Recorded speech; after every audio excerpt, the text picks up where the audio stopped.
5 mistakes that could hurt you. Hi everyone, if you take any medication, even something simple as ibuprofen, come closer, we need to fix something serious. I've seen these 5 mistakes happen to people and it land them in the hospital. So these 5 mistakes, 5 medication mistakes keep happening again and again to people that are smart, people that are careful, people that are intelligent, just that they were not taught. Now we need to fix this. Come closer, give me some minutes, let's fix it together.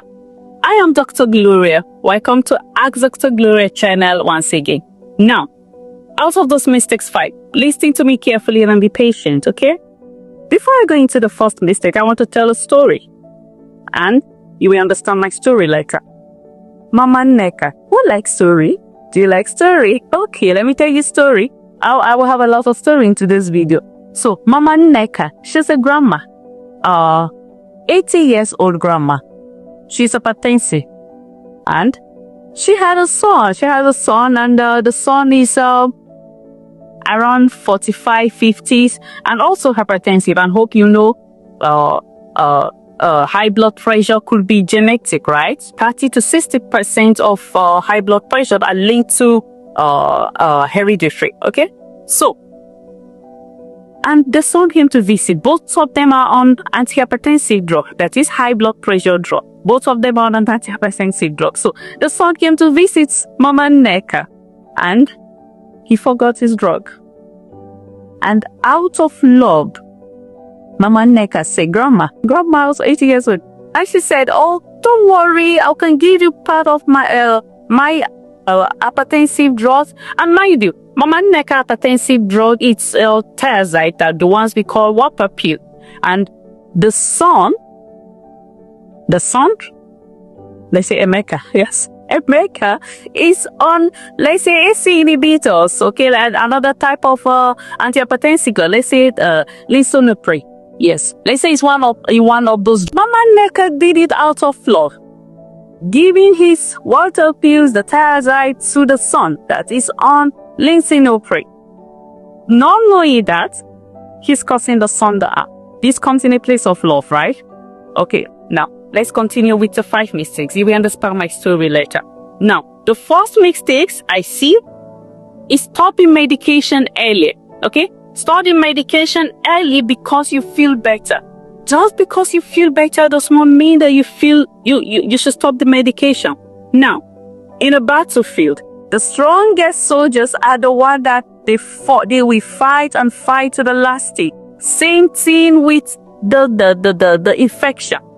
Whether the virus infection, whether the bacterial infection, the fungal infection, the strongest ones die the last. So, you feeling the better does not mean that it have eradicated all the pathogens in your body that is making you to get sick. No.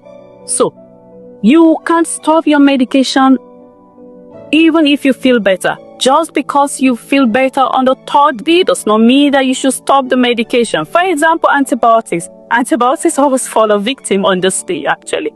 Your doctor prescribed 5 days antibiotics for you. Although, let's say when you buy the antibiotics, it was 10 pills inside. We have some that are 3 pills, like azithromycin. Yes, we have 3 days therapy for those ones. If they say 3 days therapy, good. But if they say 5 days and on the 3rd day, you feel better, does that mean I should stop? No. The strongest bacteria are still fighting. They are still struggling to survive. And there is a danger if you stop. What is at risk? It's called what we call resistance. Because the bacteria are already used to the antibiotics that you stop using. So when they want to come back the next time, they come back much more stronger. And even if you use the same antibiotics again, it's not going to work. And you're like, I used it the last time and I feel better the 3rd day. No, you did not allow the infection or the bacteria to die completely. You did not allow the strongest ones to die. You did not allow them to eradicate. You make them to develop resistance. And so, how do we fix this? When you are giving a medication to take 5 days, make sure you complete the dosage. Brethren, my sisters, my brothers, grandma, please listen to me, okay?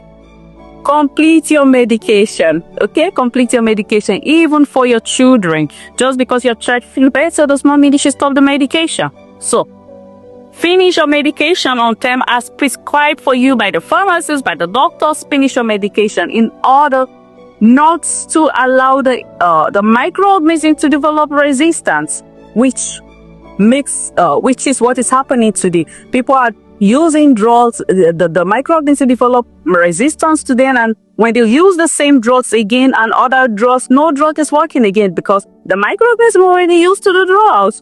You let them to develop resistance. Now, mistake number 2. What is the mistake number 2? Doubling up after missing a dose. Now, you miss the dose. You're supposed to take in the morning. I say in the morning, you have a blood pressure medication in the morning and you miss the dose. And now it's 3 o'clock and you're like, okay, I can double up. Let me take the 2 together. No, if you take the 2 together, it's going to double up in your body as well. It's not going to make up for the one that you missed. So what should you do? That is what we are here to talk about. What should I do when I miss a dose?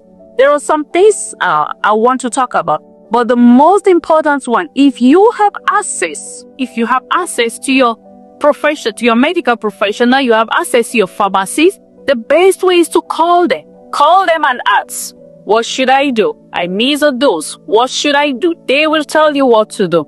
Now, these depend on medications. If you miss a dose, it depends on medication. That is what I say. The best option is to call your medical professional, like call any of your healthcare professional, or call your doctor, or call the pharmacist. Okay. Now I will talk about what's the general thing to do. I'll talk about the general thing to do. The first one, the best one, which I talk about, call the doctor or call the pharmacist. 3 basic steps to take. Yes, 3 basic steps to take. Skip the dose. That is one. The second one, resume back when it can be late, but resume on the schedule. Resume back on the schedule. Okay? And then another one, take it late. Now, when do I know when to take it late? When do I know when to skip the dose? When do I know when to resume back? Now, when to skip the dose is, for example, where you will use hypertensive drug as an example, right? This applies to all the drugs, by the way. That is why I say depend on the medication. Now, you're supposed to, like say, in the morning, right? And you remember at 3 p.m. and you have another one to take at 3 p.m. Then skip the dose. Okay? Skip the dose. Continue with the afternoon on and then the evening on. And when am I to take it late? Let's assume you don't have to take it in the afternoon again. You miss the morning dose and the next dose is very far from the next medication. Then you can take it. Okay? You can take it. That is, you can take it late. But if the timing is closer to the next medication, don't take it. Okay? Don't take it. Now, when am I to resume back to the schedule? Very similar to the skip the dose. Okay? It's very similar to the skip the dose. Be on the schedule. If I'm to take it in the morning, and if miss the morning dose, just leave the morning dose. Leave the morning dose and just follow the normal schedule. Like I said, skip the dose, take it late. Okay? Skip the dose, take it late, resume back to the normal schedule, or the best one, call the experts. Okay? Because these are the basic rules to follow, but the main rule, the main thing, and the safest one is to call your pharmacist or call the doctor and tell them that I missed it. Never double up. Please, guys. This can land you in the hospital. For example, if it's antihypertensive drug and you take it, you double up. This is going to bring the blood pressure down drastically. That is not the aim. Yeah, we know that you have high blood pressure, but we don't want to rush it down. Rushing it down is going to cause you another sickness, which we're going to land you in the hospital. That is why I said 5 mistakes that people made that land them in the hospital. So this is going to cause hypertension. Hypertension, this not, we don't want that. We want to bring your blood pressure down, but slowly step by step. So we're on the second one. The third one. What are the 3 mistakes? Mistake 3. Mistake 3 is not mentioning the supplements, the OTC drug you are taking. When I mean OTC, I mean over-the-counter drug. Over-the-counter drugs are the drugs that you can just walk up to the pharmacist and said, I want to buy ibuprofen, I want to buy paracetamol, I want to buy vitamin, I want to buy this. These are OTC drugs, the one you don't need prescription for, okay? The one you don't need prescription drug for. So, not mentioning the supplement you are taking, the herbal teas, not mentioning the OTC drugs that you are taking. Grandma, I know you're on the table. Auntie Ngozi, Auntie Fatma, I know you're on this table, so come closer and listen well. I know you're taking a lot of supplements. Miss Patricia, I know you're on this table also. I know you're taking some supplements to take care of yourself and all that. But does it worth mentioning when you visit the doctor? Yes, it's worth mentioning. You need to let your doctor know, even down to the herbal teas, guy. Like sage tea, you're taking sage tea, St. John wort. We have a lot of herbal teas, right? We call it adachai, right? Right here. Okay, we call it adachai. Like all the herbal teas, right? Yeah, I know nature is good. As I always said, I love the nature. You can look around me, right? Sit. I just want to sit where I can just be hearing the sound of the nature. And I saw on someone's post, they say nature is therapeutic. Yes, nature is therapeutic, guy. But does it worth mentioning when I visit my doctor? Yes. It was mentioned, not just your doctor, when you visit your pharmacist, okay? It's worth mentioning that I'm taking also herbal teas that my neighbor gave me.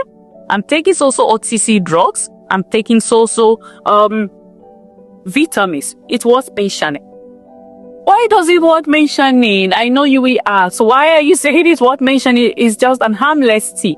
Now, you go see your doctor and you didn't mention this. These are what this tea does. Not just the tea, even the over-the-counter drug. They interact with your medication. They either stop them from working properly or they stop your body from absorbing them the way they should. And in your own time, I'm taking the medication, it's not working. Why? Because you're not taking it properly. Because the drug is interacting with another drug. Now, how does it interact with them? This can increase the effect, or this can even reduce the effect. Okay? This can increase the effect and this can have a synergic effect on them. So, supplements such as St. John worts, people use it to manage mild depression. But these supplements interact with a lot of medication, How to fix it? Like I said, let your doctor know. I'm taking so tea, I'm taking that, I'm taking this, and they will let you know. Okay, so let's continue. Mistake number 4. Mistake number 4 is ignoring the how. Now, the how to take it. The how, the food, the timing, and the spacing. Okay, the spacing instruction. Now, your pharmacist give you medication or your doctor give you medication with an instruction. Take before or after food. This instruction looks simple, but they are very important. Like they are as important as how the medication works itself. Medications interact with food. So, in order to stop this interaction, that is why they always give the instruction. Take before food, take after food. There are some medications that the food do not allow them. The body cannot absorb them properly because of the food. And there are some that, yes, we need you to take them after eating so that the body can absorb them properly. We want some that are fat solubles, things like that. Okay? Like drugs like that. So they say take with food, take on empty stomach, take 2 hours before food, take 2 hours after food. Okay? This instruction looks simple, but it's very important. This changed totally how the drug was. How the drug was. Now, how do you fix this? Read the label. I know some of us, we don't want to read the label. So read the label when you're being given the drug. If you don't want to read the label, if you don't have time, or the leaflets, it's not in English or in a language that you understand, ask a pharmacist to interpret or to let you understand and read it out for you so that you can understand how the instructions to follow. Because like something simple as milk, something simple as milk can interact with your iron tablets. This can interact how much the body can take in. Okay, so let's not joke with that. That is a very good things to take note of. Now, mistake number 5. Mistake number 5. It's well, I say it's surprising. This takes us back to the story, like the story that I just talked about. Mistake number 5. Keeping and reusing leftover medication. Guys, I've seen this happen, especially with our grandmas. Do you remember this story I just told you from the beginning of the video? Mama neck, right? Yes. The story of Mama neck and giving a medication to the son. Yes. So, is it bad? It's coming out of place of love, but it's very dangerous. Now, another story I would tell you is, Bro Paul. Bro Paul have a roommate. Okay. Bro Paul had a roommate, and Bro Paul have a leftover ibuprofen, and the roommate comes out and said, "Oh, I'm having a headache." And Bro Paul said that, "Oh, come, I have an ibuprofen." Bro Paul, why are you giving your roommate ibuprofen? Your roommate is an ulcer patient. Do you know that? Probably you know, but you don't know ibuprofen is not good for an ulcer patient. And he himself, he don't know. That is why I'm making this video. Now, don't give leftover medication to people. Or, like I said, I gave an example of antibiotics. Antibiotics, some come in, let me say, 7 or 10, and you're supposed to take it for 5 days. You finish it, you have leftover, your roommate or your friend or your child is ill, and you decided to give the leftover antibiotics to your child. I know it's all coming out of place of love, but it doesn't work like that. The antibiotics that you're giving, how are you sure it's the same infection? We have thousands of antibiotics. We have different classes, okay? We have different classes of antibiotics. So, giving someone your leftover medication is a very bad mistake to make, which could land them in an hospital. The example of Bro Paul that I said, if the ulcer patient, the roommate takes the ibuprofen, and then this does not tally with the stomach linings that are causing the ulceration, this is going to cause another entirely issue for the roommate. Okay? So how do we fix this? Don't give your leftover medication to your friend or to your child. Please don't do that. Call the medical teams, and they will guide you through on what to do. Okay? And another thing is expired medication. The leftover medications. Okay, yes, something like paracetamol. When you want to use them, please check the expiration date. If it expires, it makes the medication to lose its potency. For people that have children, yes, there are times when, especially for the suspensions, for the syrups, there are time limits, okay? When you open the syrups, when you open the suspension drugs, you can't just keep them for 3 months. Some of them is written on the leaflet. After opening, you throw it away, dispose it after 3 weeks. This makes it to lose potency, even if the expiring date is still valid. So please, I will emphasize again, read the leaflets. I will still emphasize again. So even the family members, I know you're trying to do them a favor, but the favor can land them in the hospital. So let's recap. We said 5 mistakes that could hurt you. And what do we talk about? Finish your medication, okay? Finish your full course. Never double up, right? And we talk about tell your medication, your doctor or your pharmacist all the medication you're taking. And then we also talk about follow the timing, right? The food and the timing, and never share or reuse medication with your family member. Now, note that if you've made one of those mistakes, please let me know in the comment section. We're not here to judge. Just that you were never told. Now you know, right? Now you know. That's why we make things simple here. We share the information here. So we are not here to judge. We're all here to learn. So if you've ever made any of these mistakes, share with us. Let's learn together. Take care of yourself. Until then, I remain Dr. Gloria. Learn well and live healthy and be happy. Take care.